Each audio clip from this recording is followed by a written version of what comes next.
Horizon Forbidden West is a fantastic sequel to Horizon Zero Dawn. Guerilla Games has followed up their post-apocalyptic open-world adventure with an incredible story that goes much deeper than I anticipated. The gameplay is rock solid, but I have some criticisms which I'll get into in this video. And lastly, the world is beautiful and filled with lots to do, but I didn't feel compelled to do most of it. If you like this video, subscribe to the channel. I make reviews, retrospectives, as well as host and produce a weekly Nintendo-centric podcast called Me, Myself, and I. There's a lot going on here to keep you entertained on a weekly basis, so you don't want to miss out. But without further ado, let's dive into my review of Horizon Forbidden West.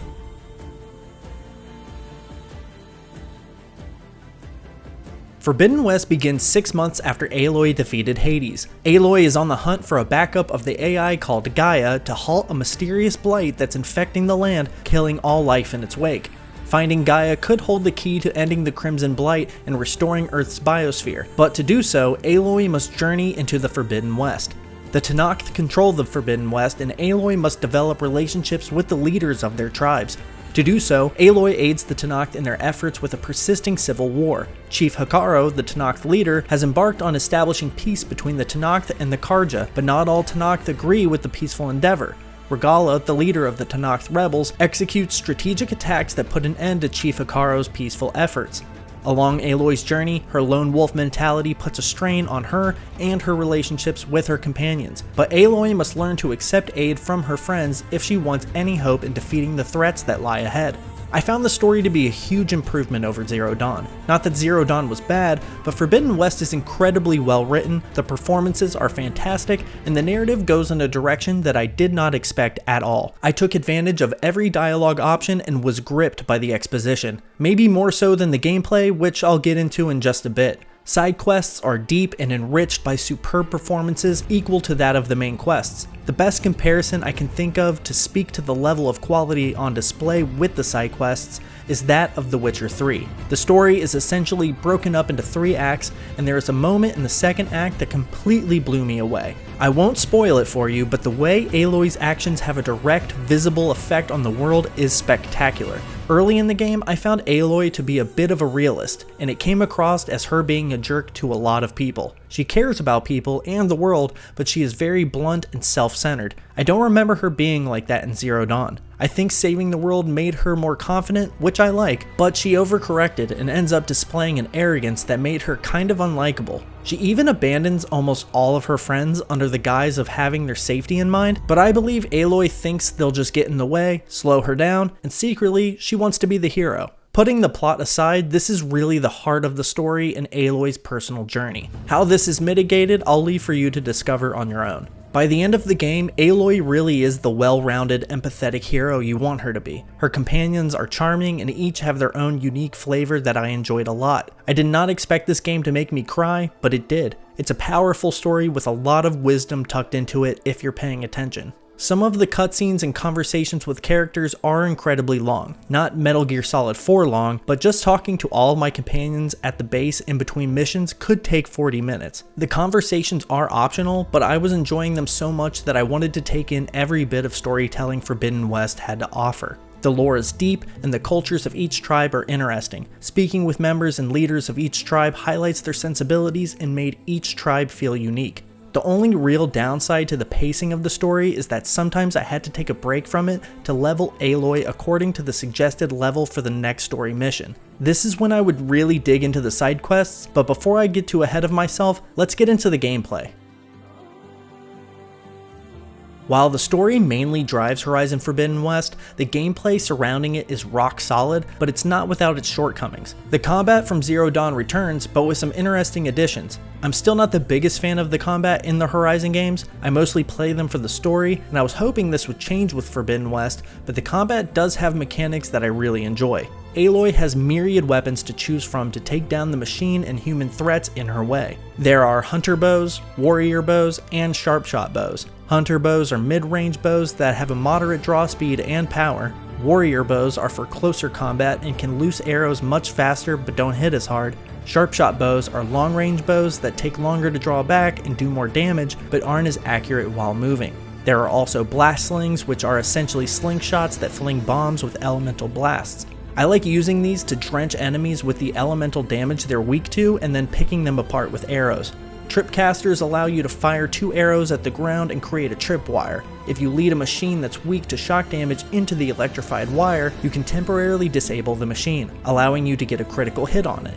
Tripcasters are a cool concept, but I hardly used them. I've always found the combat in Horizon to be too frantic to effectively use tripcasters, but that's a personal problem, I think.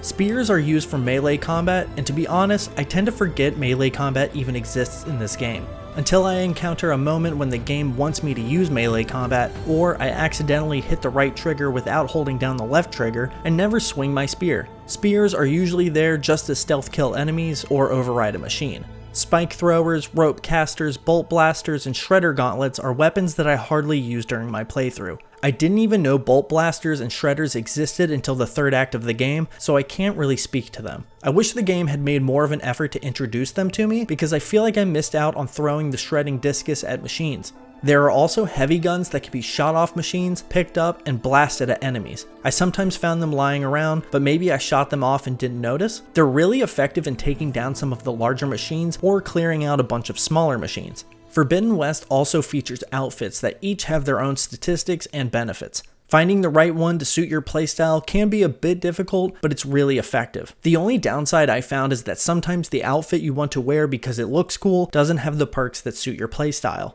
You can modify your weapons and outfits with coils and weaves. Adding a fire coil to your fire warrior bow can really help with quickly dousing an enemy with fire damage. Alternatively, equipping a frost weave to your outfit can help prevent frost damage from enemies. I usually opted for more general coils and weaves. Things like preventing melee damage or increasing the impact of arrows would help prevent or do more damage. There are different types of weapon damages and elemental effects. Impact affects ranged damage. Tear is required to tear off components and armor. Melee is pretty self-explanatory. Explosive causes heavy area damage with knockback. Adhesive slows movement. Buildup is used by most elemental damages and means that the damage type will stack until it leaves a lasting effect. Fire deals damage over time. Frost increases impact damage. Shock stuns the target. Purge water disables elemental attacks. Acid weakens and damages armor. And plasma stores damage until an explosion is triggered.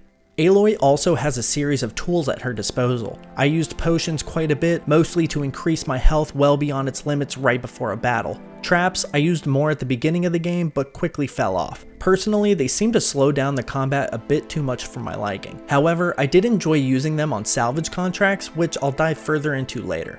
Then there are utilities like the Polecaster, Diving Mask, and Shield Wing, just to name a few. The Polecaster is primarily used to open secret passageways or pull something out of a wall to climb on. The Diving Mask allowed me to explore areas underwater that I couldn't reach before I unlocked it. And the Shield Wing is a great addition to Aloy's equipment, allowing her to glide down from mountains or tall structures. The underwater segments of this game work incredibly well, and I just wanted to tip my cap to it briefly. Usually swimming is not great in games, and I found that Guerrilla knocked it out of the park with Forbidden West.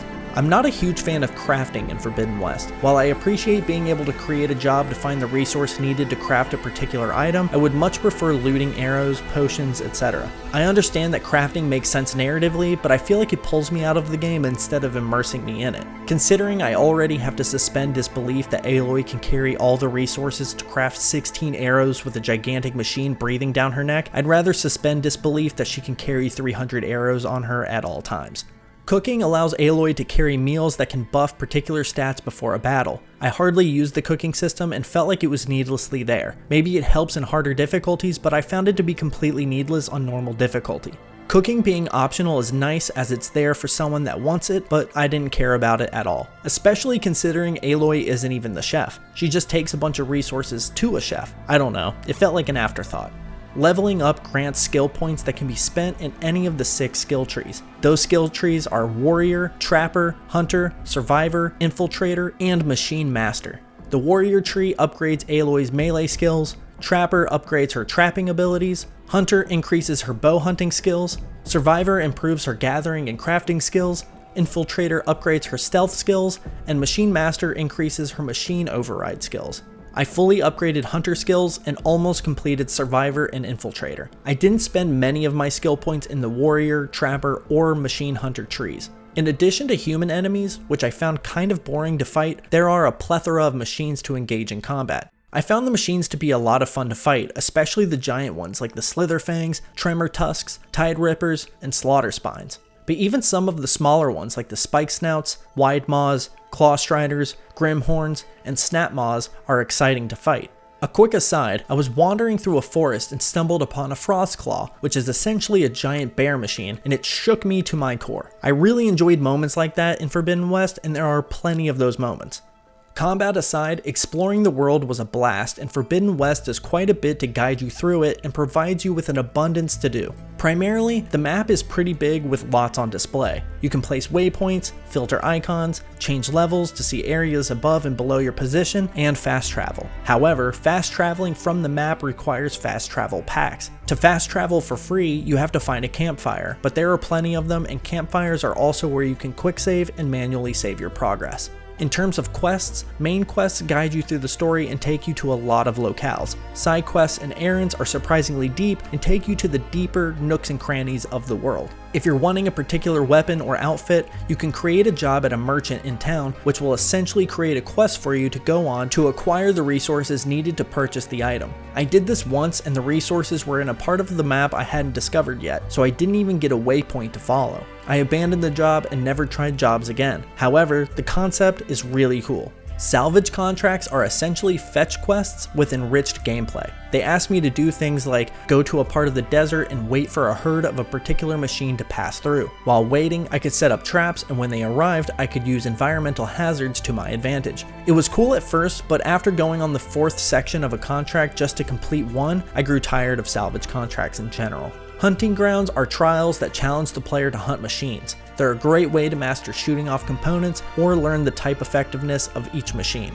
I messed around with the melee pits for a bit. They're great ways to master melee combat, but I don't really see the merit in melee combat in the Horizon games in general. I tend to forget it even exists. It's there if you're interested, but I didn't enjoy them much. To be honest, I didn't even attempt the arena missions. I can't speak to them at all, and I apologize for that, but at no point did I feel obligated to try them. The same goes for rebel camps. I listened to a rumor from an NPC about a rebel camp, but never encountered one or felt that I needed to complete them. However, I did complete some rebel outposts. I had to sneak into the outpost using a tree that I pushed over and used as a bridge. That was really cool, but these two did not seem necessary to complete. The rewards for completing rebel outposts didn't justify the time spent doing so. Relic ruins are old world ruins that you can explore and find bits of information, collectibles, and resources to sell. They're cool, but kind of felt like filler, so I bypassed them after the second one I completed. Tallnecks functioned the same as they did in Zero Dawn, however, I used the shield glider to get to the top of them. I'd find a nearby mountain or ledge, wait for the tallneck to be near it, and would just glide over. Tallnecks uncover areas of the map and provide insight into the wildlife and machines that roam the area. I completed a couple of cauldrons and I think they're pretty cool. They're essentially factories for machines and navigating them is a lot of fun. What I really love doing is jumping on and hanging from the flying machines moving around the facility. I didn't complete all of them, but I preferred these over rebel outposts in terms of optional side content. I also feel like traversal during these segments functions better than almost anywhere else in the world. Traversal in general felt a bit clunky to me. I'd often clip through ledges while climbing, even though my focus was showing me that I could climb on the ledge to my right, for some reason I couldn't. I'd have to climb down a few steps and go back to make it work. I have no idea what causes that, but it was slightly immersion breaking. Gauntlet runs are combat racing minigames and they're pretty cool. They're not perfect and I wouldn't expect them to get a spin-off or anything, but they're more fun to me than playing Machine Strike. Machine Strike is Forbidden West's version of Gwent from The Witcher 3. I played Machine Strike once and never went back to it. I didn't like Gwent in The Witcher and I didn't like Machine Strike. I think it's great that the minigame is there for those that like it, but it's not for me.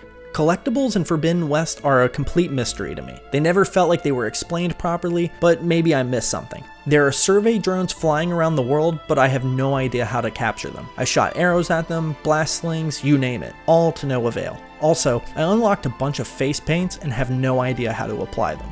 The notebook in the menu provides a place to view the machine log, character bios, collectibles, data points collected, game progression, statistics, and tutorials. I loved being able to use the machine catalog as a reference. I also enjoyed sifting through data points for more tidbits of narrative. Plus, being able to view my progression and time clock at any time is always nice.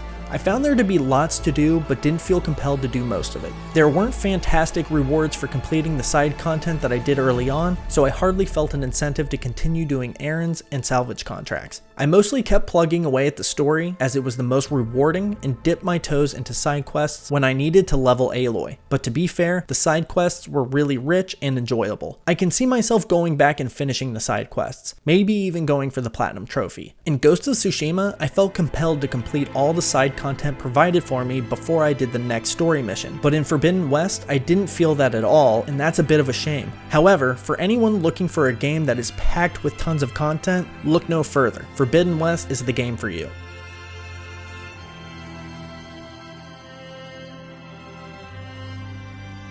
Forbidden West is a fantastic game that excels in the narrative department. I was gripped by the story and couldn't wait to get home from work to see where the story would go. Guerilla Games seriously knocked it out of the park.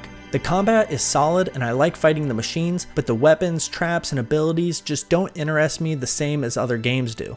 I like using bows and blast slings to fight machines, but everything else is easily forgotten. Like most aspects of Forbidden West, it's great that there are so many options, but not all of them speak to me personally. The world is beautiful and filled with so much content, I just don't think all of the side content interests me as much as the main quests, side quests, and maybe even the errands. I would never knock the game for having too much to do, as I don't feel it affected the overall experience. But if I decide to return to Forbidden West, I know there's plenty to do, and maybe it won't feel like a distraction now that I've completed the story. I did notice some jank along Aloy's journey. I'd get stuck in a wall or experience camera issues during combat. There was a lot of clipping going on, and traversal would either feel amazing or would be super clunky. It broke immersion, but wasn't game breaking, so I can't knock the game too hard. I've seen worse in Bethesda games, to be honest. I played the game in performance mode, and I'm no Digital Foundry, but I hardly noticed any performance issues. Nothing like what I experienced in Elden Ring or Pokemon Legends Arceus. The game runs great and is a joy to experience.